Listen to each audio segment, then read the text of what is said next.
Hey there everyone, this is Samuel Johnson and welcome back to the Lyoko Retrospectives, and today we're going to be discussing episode 91 of Code Lyoko, Bad Connection, and in this episode we meet Odd's parents. And Odd's embarrassed of them. Yeah, what's going on is that Odd is going to be presenting a film to the school, and of course, his parents are going to be there to watch it. Now, under normal circumstances, people would usually be excited for this, or in some cases nervous, but Odd is actually just groaning and complaining because apparently his relationship with his parents is perfect. And that's exactly what he's complaining about. For whatever reason, Odd is upset that his parents are supportive, which at first I was a little kind of wary of because I'm thinking, why? Because especially since a lot of pretty much every member of the Lyoko group has some kind of problem with their parental figures. But then you actually do meet them, and yeah, you can kind of see where Odd's coming from a little, because it's clear that Odd's parents are the super supportive, my kid can do no wrong type of parent. Like, they're obviously not to the point, it's obviously not to the point where they chastise all other kids like a entitled parent would, but at the same time, they're one of those parents that their kid can do no wrong, and even if they do, well, they'll get them next time, which, yeah, it can actually, that's just kind of what they are, which, again, that's not bad. They're very nice, and when they see Odd, they're just super loving and friendly, and pretty much all they talk about are his good points, which actually does explain a lot about Odd's personality. I'll get to that after the plot summary, but pretty much Odd's just embarrassed by them and doesn't really want to be around them. As such, his parents do go to the film, and Odd tries to skip out, but Oric talks him into going. But that's when Xana attacks. In this case, Xana's attack this time is to attack the phone lines. In this case, what he does is that he sends out a signal to everyone's cell phones, and once everyone picks up, Xana sends something of a shock right to their brain, and anyone who gets the shock suddenly becomes super nasty and, well, kind of nuts. And as a result, pretty much everyone in the auditorium gets the phone call, including Odd's parents. Now, the Lyoko group gets away with this because they realize that things are a little weird, and and Jeremy checks the super scan, and sure enough, yeah, he sees a tower, and he warns everyone to not use their phones. And Odd, of course, and at the time of this was going on, Odd was getting ready to present the movie, so of course he wasn't going to answer his phone. So, again, the Lyoko group are the only ones unaffected, and they make a quick, quiet getaway to leave and go to the factory, but when Odd tries to do the same, the whole auditorium sees him and is like, hey, you can't leave, that's just rude, he should be taught a lesson, and pretty much it turns into an angry mob that's out to get Odd. The only one that's not infected, besides the group, is Sissy, who didn't get a phone call because her phone was junked at the time. So, as such, it's pretty much Odd and Sissy versus the rest of the school, while the Lyoko group has to try and find a way to fix this. So, there you go. So, what do I like about the episode? Well, for starters, it's nice to finally meet Odd's parents. Like, throughout the series, we have seen each of the Lyoko group's parents in one way or another, and their relationships with them can be complicated, to put it nicely. Even when their relationships aren't bad, there's still some tension there. Like, Aelita's is obvious. We saw Ulrich with the tension with his dad, and his dad is just a complete perfectionist. We see Yumi and the struggle she has with her parents, especially with leading this double life. And while Jeremy's parents are supportive themselves, Jeremy himself is not very social, so to speak. So his relationship with them is also strained, since they're very extroverted people, whereas Jeremy tends to like to stay in his room and do calculations. So you can kind of see the strain there. But with Odd's parents, they're just they're just very supportive and friendly towards their son. They love it. They pretty much talk up every single point about him that they think that is actually worth talking about, and they're not entirely wrong, and they're never wrong about him. Like, they know he's intelligent, they know he can be smart, they know he's skilled, that he can make jokes even when they're not funny. They actually do they clearly love their son and are also very supportive. And honestly, when you meet his parents, a lot of Odd's personality makes a lot of sense now. Growing up with these types of parents, most likely, even if Odd slacked off, his parents were always there to tell him, oh, it's okay, son, you can do it, it's fine, it doesn't matter if you don't get good grades, which, Yeah, when you grow up around that mindset, it kind of explains why Odd is such a slacker. If he wasn't interested in something, I'm guessing his parents never pushed him to do it. They just like, it's okay, son, just do what you love, which also kind of explains why Odd is as skilled as he is in what he does. He's a good skateboarder. He's a good fighter. He can act. He can make movies, as they say, and he can be a comedian when he wants to be. As such, it does explain a lot about Odd's personality, how while he's skilled in all these other things, he's intentionally slacks in school, because as a kid, he probably was never interested in that, and his parents never pushed him. Instead, they pushed him into doing stuff he actually liked, which I think it's a positive trait to have for parents that help support your kids into doing things that they enjoy doing. At the same time, I'm not saying that maybe you shouldn't push them to get to better their education at the same time, but still, it's cool seeing that, and it's nice seeing how that it kind of had an impact on Odd. But with that being said, it also explains the downsides of his personality as well. Because the thing is with his parents, because they didn't push him into certain niches, it did have an effect on Odd. Again, he's a slacker. If he doesn't want to do something, he won't do it. He will try and find a way out of it. He'll skirt the rules if he thinks that they thinks they're dumb. Because I'm guessing his parents know that he brought Kiwi with him to school, despite the fact that the school has a policy of no pets, and yet that he brought his dog, and there's no way in hell that his parents could know about it. So either they let him do it despite the rule, or Odd just lied about it. But considering that he said his relationship with his parents is good, I doubt that he probably would lie about something like that. Or he could have, I don't know. But so again, that just continues to showcase how their parenting had an effect on Odd. Which again, there's nothing wrong with that kind of parenting. It's good to be supportive of your kids and their interests and help and encourage them to want to move forward. But at the same time, it can lead to negative traits. Such as Odd being a bit more boisterous, to him slacking off in things that don't catch his interest, and ultimately, in some cases, just him kind of being an egomaniac. Because, let's be honest, Odd gets himself into a lot of messes that 9 times out of 10 he can't get himself out of.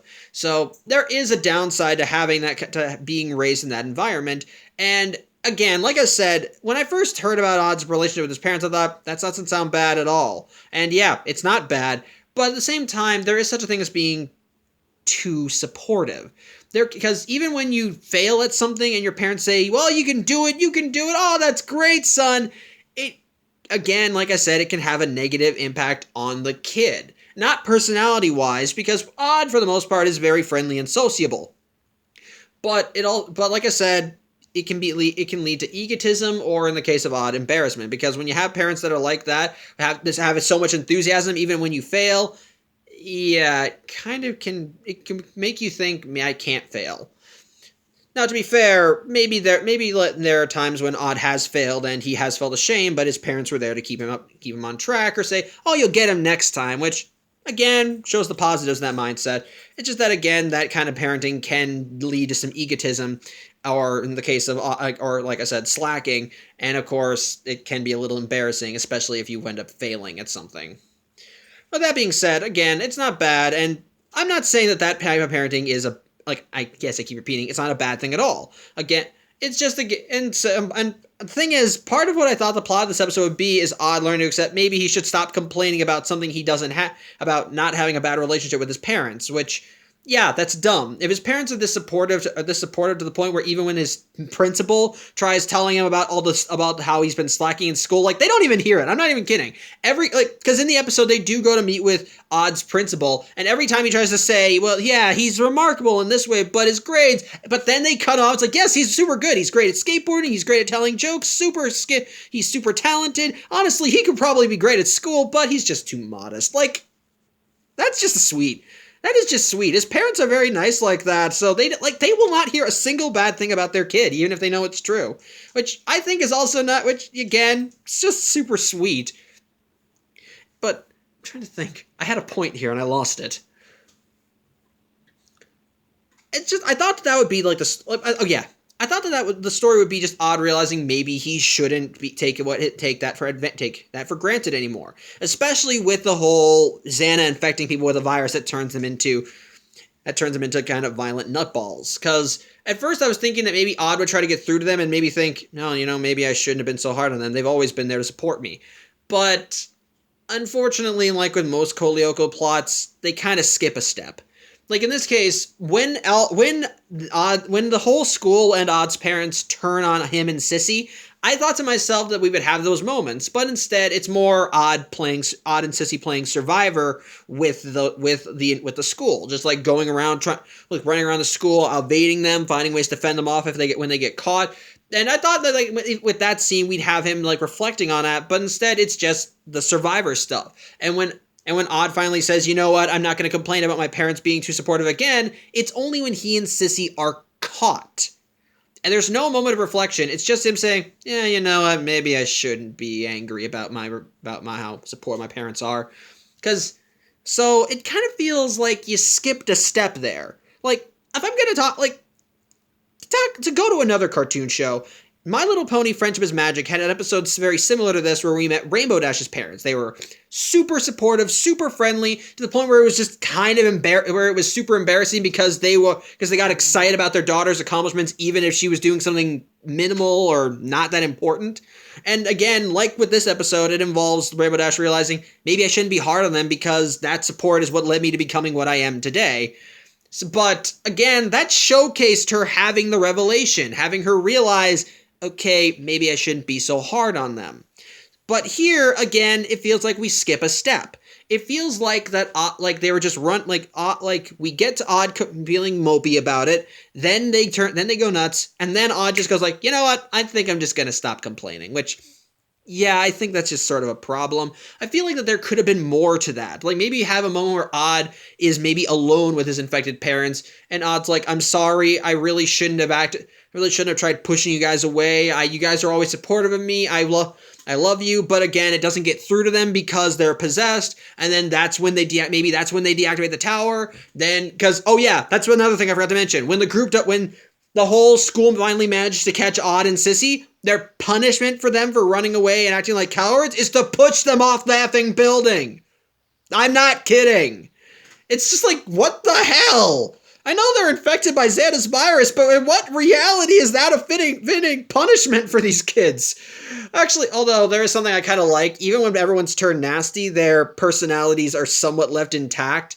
Like, even when, like, for example, Odd's parents, we meet them, like, his dad's like a sports dude, kind of buff, like, yeah, let's do this, guys, yeah, like a surfer dude, and his mom is, like, just super, it's like, his mom is sickeningly sweet, like, she's super nice, super friendly, and she looks cute in a jacket, and I do not feel ashamed for saying that. But even when they're turned evil, they still have those personality traits. She may sound like sinister. It's like, don't worry, we're not the type of parents who will shirk responsibility. It's like, even when she plans to kill her kid, she's like, it's okay, son, everything will be fine. Now jump off the building. Even his dad is like that, and they almost use that to their advantage. Like, early on, when the school gets infected and they're wondering what to do with Odd only managed to escape because Jim cast his vote and held up his hand, and it was the hand he was holding Odd with, so he unintentionally let Odd go. And so just before Odd and Sissy get pushed off the building, like, wait, don't we get like a last request? Like, it's true, they do get a last request, and they almost do it, but Sissy's request is to get a parachute, so Odd says, like, okay, maybe we should do this later. Which I like that. I kind of like little details like that. Just kind of seeing, like, even when they're turned evil, their personalities are the same. Kind of like with William, who was also absent in this episode for some reason, so whatever. But again, what we have is not bad. I feel like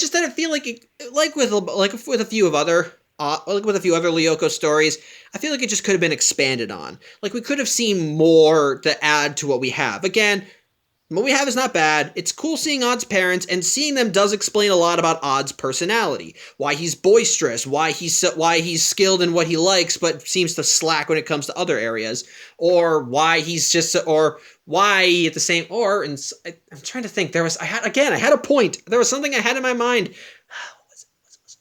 I can't remember. I cannot remember.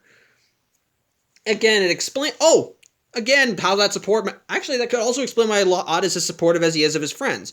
Because he got the same support growing up, and because his parents are so friendly, maybe they did help instill him. It's good that you have friends. Remember to keep them in mind. Always care about them. So again, another positive to being raised like that. So again, like I said, the episode itself is fine. The tension, like, it's a nice appropriate threat. Definitely fits more with season 1, especially with Xana turning the whole school against one of the Lyoko kids. It's cool meeting Odd's parents and seeing how their tutelage affected him.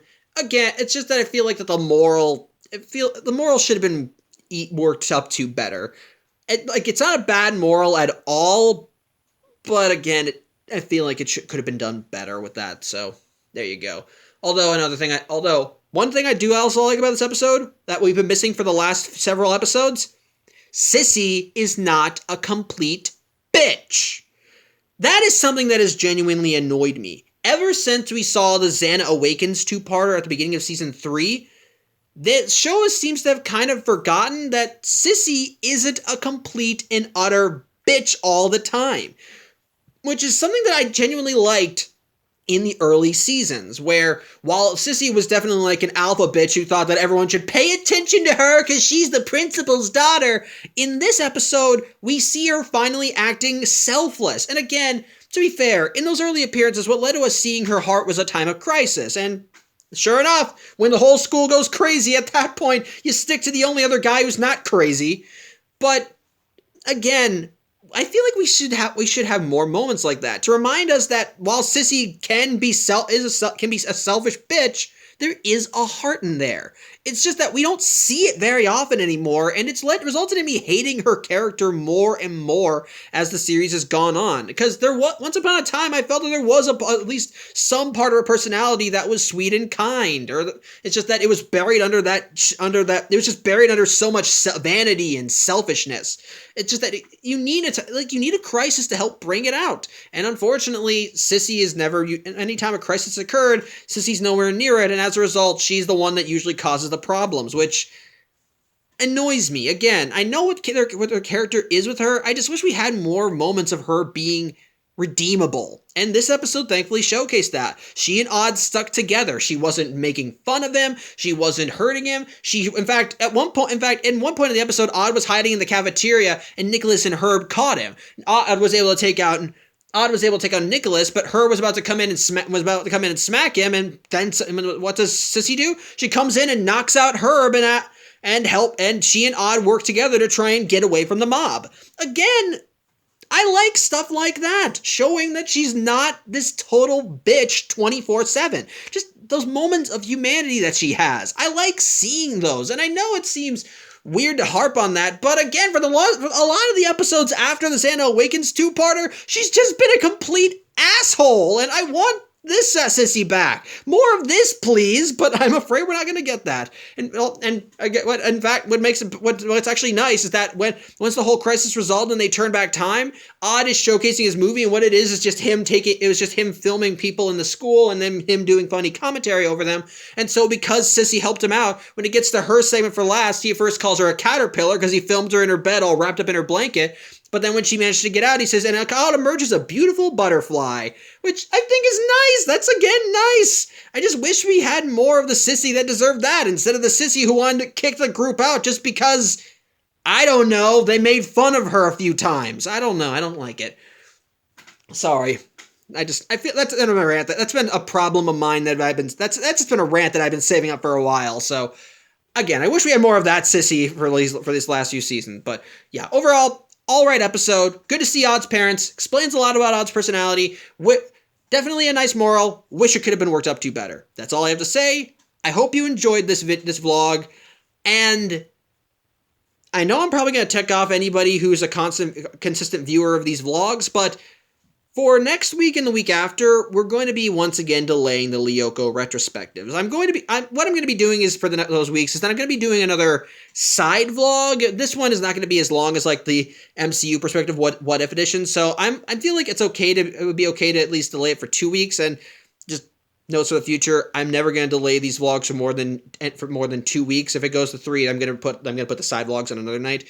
But like I said, next week and the week after, I'm going to be focusing on something else, but once that's done, we're going to go back to the Code Lyoko, and we're not going to be stopping until we reach the end. We have 4 episodes left after this one, and once we get back to it, we're going to hit the ground running, and we're not going to stop till we reach the end. So I apologize for anybody that's a consistent viewer, but again, the Lyoko retrospectives are going to be delayed again, but I hope you can forgive me, and I hope to see you in 3 weeks when we start looking at the last few episodes of Code Lyoko, and as we see the group finally get ready to take down Xana. So till then, I'm Samuel Johnson. I hope you enjoyed this vlog, and I'll see you next week. Or no, I'll see you in 2 weeks if you're a Code Lyoko fan. Unless you want to see the side vlog, in which case I'll see you next week. Take care.